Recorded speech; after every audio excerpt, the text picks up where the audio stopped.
Hello, FedPhoenix fan. So, I'm making this video because I got a disturbing call from a client today, a few minutes ago, and I want to address it. And he'll see this video when he comes home. He knows who he is, and sincerely, my deepest condolences. This man was sentenced to a Fed camp, so, we're talking about someone who is not a lifelong criminal, who was not consciously hurting people, was nonviolent. And his wife had some health issues prior to his incarceration. They certainly amped up through the stress of the whole federal process. And she passed a few days ago, well, a couple of days ago. And he was trying to get compassionate release because they live in a remote area of Alaska. And, they're each other's sole caregiver.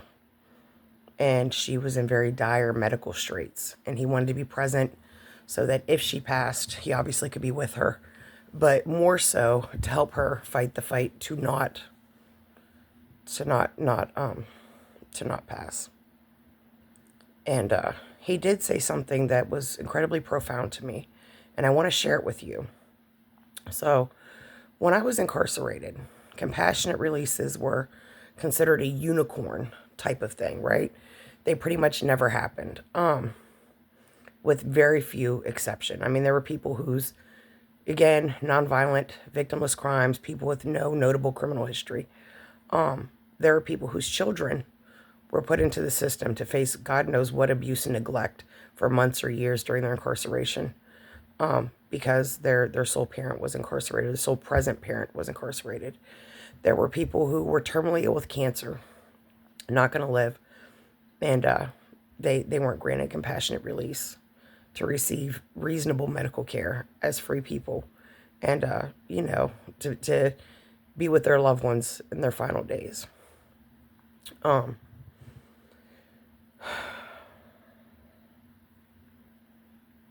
But what he said that was really profound that I want to share with you is he said last November, not this one that passed, I think he means the one before, there have been some modifications to compassionate release requirements and such.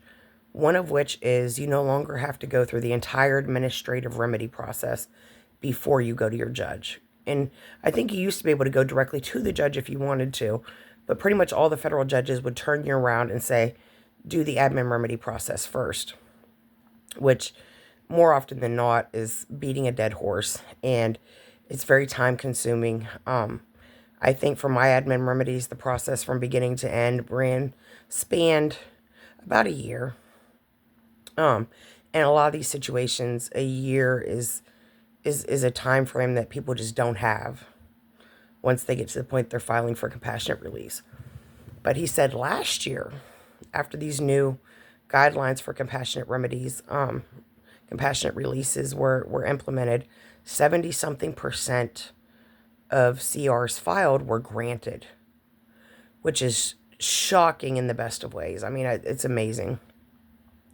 But he said part of his wife's passing was simply that she could not get to her medical appointments. She was in kidney failure and amongst some other issues. And she couldn't get to her appointments. He's her caretaker, and he's in prison in a camp. And I'm sure we always blame ourselves, right, when a loved one dies. When I was incarcerated, shortly before my incarceration, we found out my mother had renal cell carcinoma. And I took her to get surgery and get half a kidney removed due to that. But because my incarceration came on the right after that, she wasn't able to get follow-up care. And so I spent my entire incarceration not knowing if my mother's cancer was gone, if it was spreading, and if she would be alive when I came home. And mind you, a few months after my incarceration, my youngest child's other parent abandoned them completely. So then my mother, who, without any legal custody, became the sole caregiver for my youngest child as well. And so her passing would have created a lot of additional issues on top of, obviously that's not something we want to deal with, but it would have created so much more trauma and so much more complicated stuff pertaining to my youngest child. And and for my oldest child. I mean, to lose her grandmother, my stepfather passed 2 days before I had to self-surrender to prison. So to lose her grandfather and then her mother to prison temporarily, and then to lose her grandmother, and God knows what would happen to her brother. I can't imagine. I can't. So like I said, I'm not going to mention this man's name.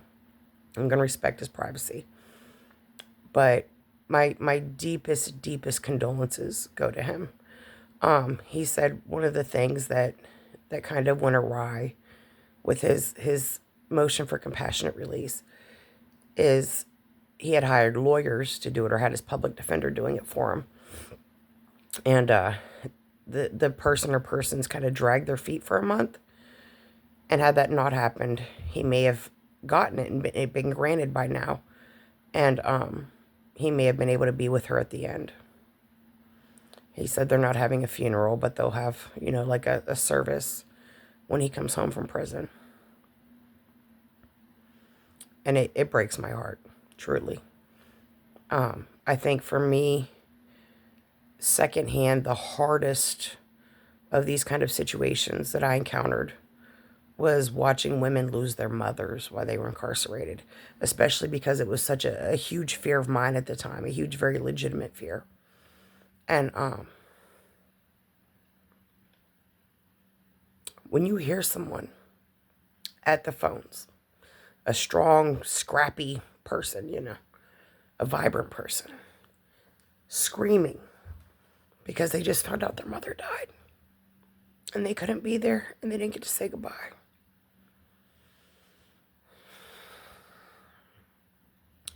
It really, as a human being, it's very devastating.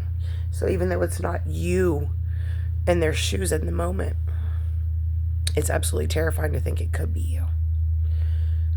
There was one woman I was incarcerated with.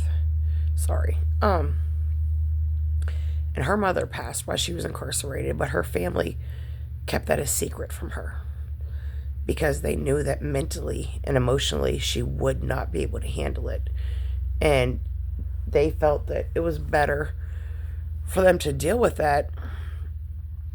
And her, obviously, she's going to be upset with them when she gets home, to find this out when she gets home.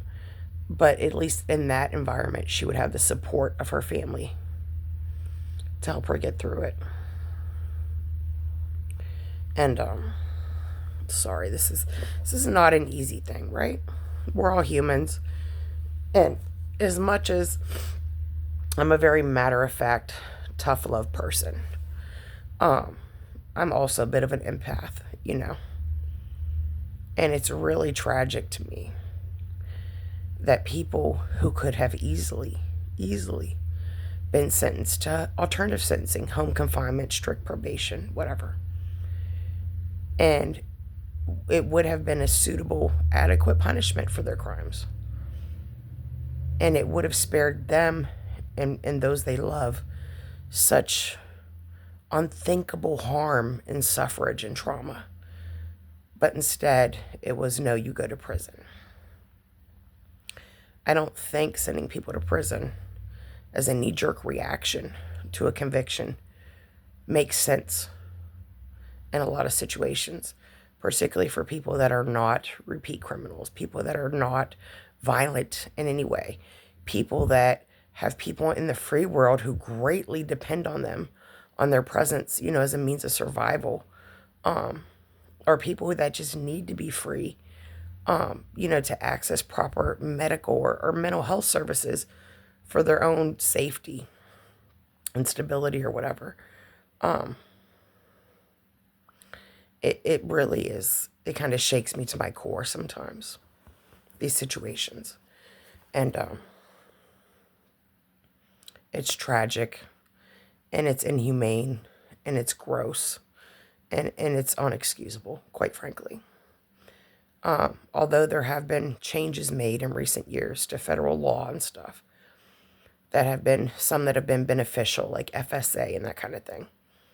And now the new guidelines for CR, which is amazing. It's still not enough. it's still not enough. He should have been with her. And whether she would have lived longer or not, he deserved to be with her and she deserved to have him with her. And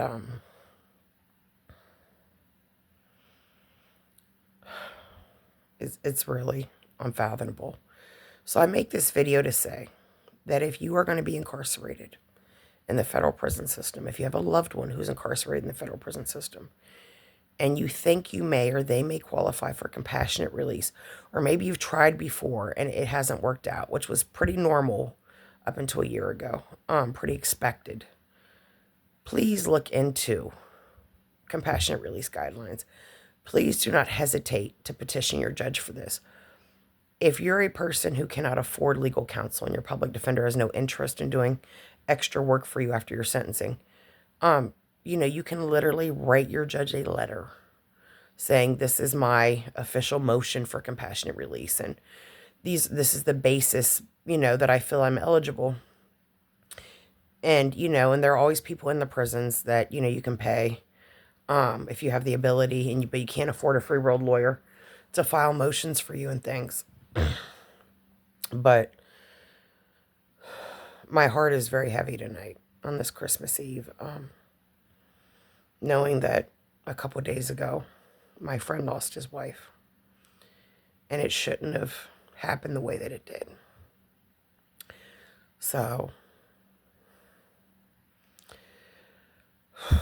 with that, I'm gonna cut this short, but I just want to address the compassionate release changes and make sure that my FedPhoenix fam was aware of those, and really just add some perspective, I guess, to the ugly side, one of the many ugly sides of what mass incarceration means for everyday people, and the true cost that is paid.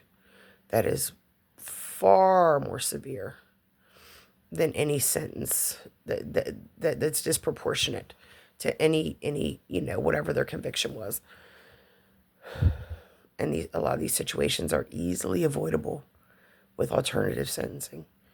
And the people that I mention and I'm referring to are people that very much should have qualified for that. And, the way the judges, almost as a knee-jerk reaction, put you in prison, having no concept themselves of what this time really is and what the effect it will have on you and your loved ones. And the no thought given to the conditions you'll be living in. And the fact that your prison time, a day in the free world is a week in prison. A week in the free world is like a month in prison, and so on and so forth. The time is very slow. It's very difficult. You will find yourself at times, even in the best of circumstances, kind of in your head and not in a good space mentally. And a lot of people, unfortunately, bring that psychological damage with them into the reentry process, and it really handicaps the hell out of them. So I just wanted to address this. And again, when you come home, my friend, I hope you see this, and I hope you know that I'm so sorry. My condolences are beyond words. And I know that I could have easily found myself in a similar situation with my mother. And I'm beyond grateful that I didn't. But it was certainly a concern, to say the least. And I'm so sorry that you're going through this. And I'm here, buddy. Reach out to me when you come home, and you're going to get through this because you have to. Know that. So with that, we're up to a little over 420 subscribers, which is wonderful. There's a FedPhoenix TikTok now, which is more just kind of me and who I am, my life outside of all the prison stuff. There's a FedPhoenix Facebook group, which I don't really do much with, honestly. I need to do more with. And as you guys know, I'm working on my first book. I'm hoping to get that published on Amazon sometime in 2025. And yeah, if you've not already subscribed and you're willing to do so, it costs you nothing. It helps me take another step towards monetization, which would be do me a world of good and favors. I would greatly appreciate it. If you need to get a hold of me for any reason, my email will be in the description of the video, as will a link to the FedPhoenix merch line if you would like to show your solidarity and your support for incarcerated persons or their loved ones, or the fact that incarcerated people are people, or that the general public needs to have a much firmer, broader, you know, honest view of what incarceration means for so many. You know, you're part of the FedPhoenix fam. And if you want to represent that, like I said, the merch line will be in the description as well. If you would like to support the channel, there will be links to my Cash App, PayPal, and Venmo, or the information for those. And whatever you're going through, it is a slice of your life, and you will get through it because you have to. And I'm confident in that. So with that, you know, good day. God bless. And I hope everyone has the best holiday they possibly can.